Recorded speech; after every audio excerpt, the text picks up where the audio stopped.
All right, let's go back to a story we were reporting earlier about Iran's nuclear program and the country's officials' standpoint towards it. Let's talk to Mr. Nader Bagherzadeh, Professor of University of California. Welcome back to the show. We'll ask you for a moment there. Professor, Iran's leader, the country's president and its foreign minister have said over and over again that Tehran is opposed to nuclear weapons. So why do you think pressures continue and there's even talk of new U.S. sanctions on the country? So I think they have to take them seriously. This is a team that has shown a really nice way of dealing with politics. They're not focusing on incendiary comments. And I think the interview with Mr. Rouhani really showed his sincerity. And in my opinion, those forces that are trying to disregard or detract the relationship between Iran and the U.S. should stop doing that and listen to what these leaders are saying. There's a very good opportunity next week in the United Nations to go forward beyond this group of talks.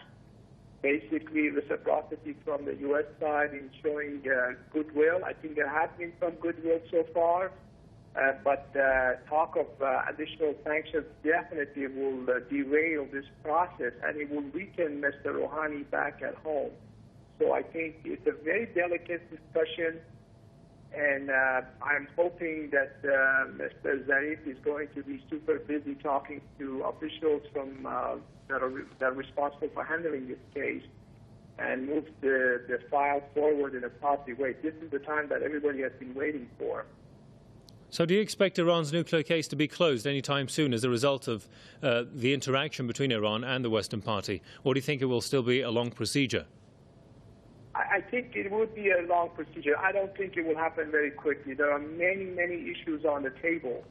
There are some relatively easier solutions on the table regarding Almaty 2 proposal, which was supposed to be dealing with 20% enrichment and reciprocally equal in weight sanctions. Maybe that's the easier part. The toughest part would be the amount of 5% enrichment and what is acceptable for Iran to keep. I think that is going to be in conflict with NPT rights of Iran, and there has to be a way of resolving this. Maybe with more openness and putting more safeguards in place, maybe the Western countries will agree to that and the amount of enrichment. So that would be the toughest one. I would not see that will happen anytime soon. But the first part regarding 20%, hopefully, it would be resolved very quickly with the goodwill of Drs. Rouhani and Zarif and the corresponding officials in the United States and other Western countries. So let's hope that that process will go forward at some level. Indeed. We'll leave it there for the time. Many thanks to Professor Nader Bagherzadeh from Iran, California. Thanks for your time there, sir.